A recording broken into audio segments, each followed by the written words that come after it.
నమస్కారం మిత్రులారా. ప్రపంచంలోనే అత్యంత పవిత్రమైన శైవ క్షేత్రాలలో ఒకటైన అరుణాచలం గురించి మీకు ఎంత తెలుసు? అసలు అరుణాచలం ఎలా ఏర్పడింది?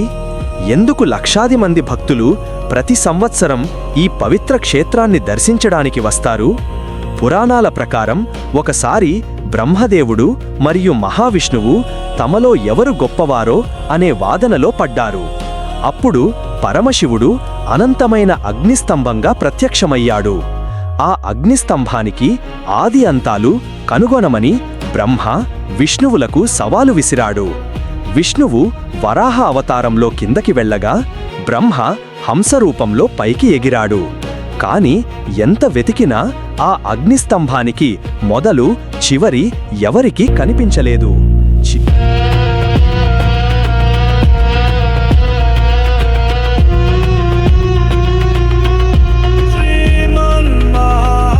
దేవాయ నమః.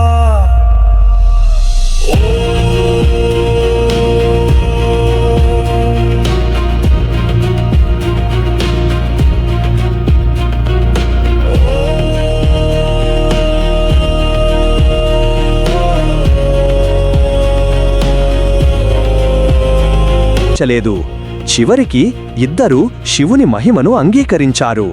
ఆ అనంత జ్యోతి స్వరూపమే నేడు మనం దర్శించే అరుణాచల పర్వతమని పురాణాలు చెబుతున్నాయి. తమిళనాడులోని తిరువన్నమలైలో ఉన్న అరుణాచలేశ్వర ఆలయం పంచభూత క్షేత్రాలలో అగ్నితత్వానికి ప్రత్యేకగా ప్రసిద్ధి చెందింది. ఈ ఆలయానికి వేల సంవత్సరాల చరిత్ర ఉంది. చోళరాజులు, విజయనగర రాజులు ఈ ఆలయాన్ని అభివృద్ధి చేశారు. ఇక్కడి భారీ గోపురాలు, విశాలమైన ప్రాంగణం భక్తులను ఆకట్టుకుంటాయి. అరుణాచల కొండ చుట్టూ సుమారు 14 కిలోమీటర్ల గిరి ప్రదక్షిణ మార్గముంది. ప్రతి పౌర్ణమి రోజున లక్షాది మంది భక్తులు ఈ గిరి ప్రదక్షిణ చేస్తారు. ఓం నమః శివాయ. ఓం నమః శివాయ.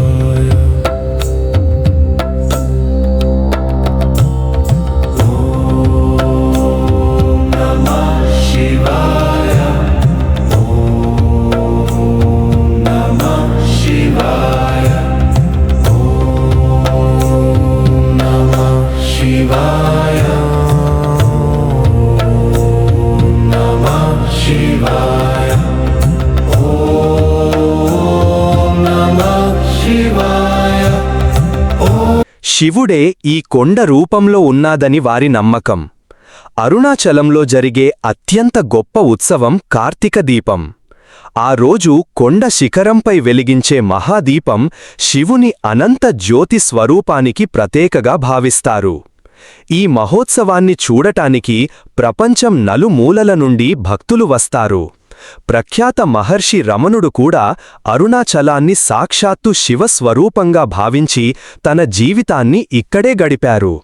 అందుకే అరుణాచలం కేవలం ఒక పుణ్యక్షేత్రం మాత్రమే కాదు, అది భక్తికి, ఆధ్యాత్మికతకు మరియు శివుని అనంత మహిమకు ప్రతీక.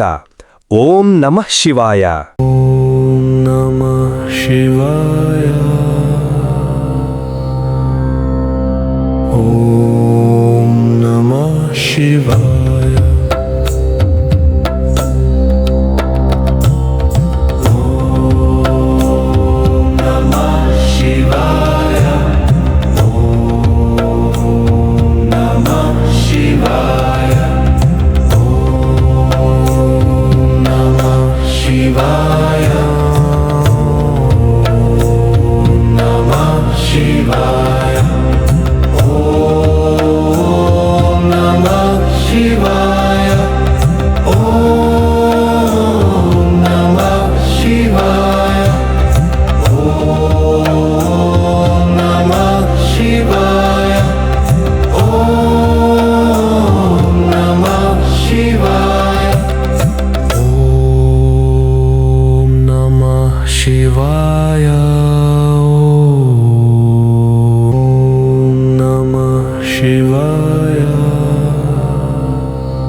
శివాయ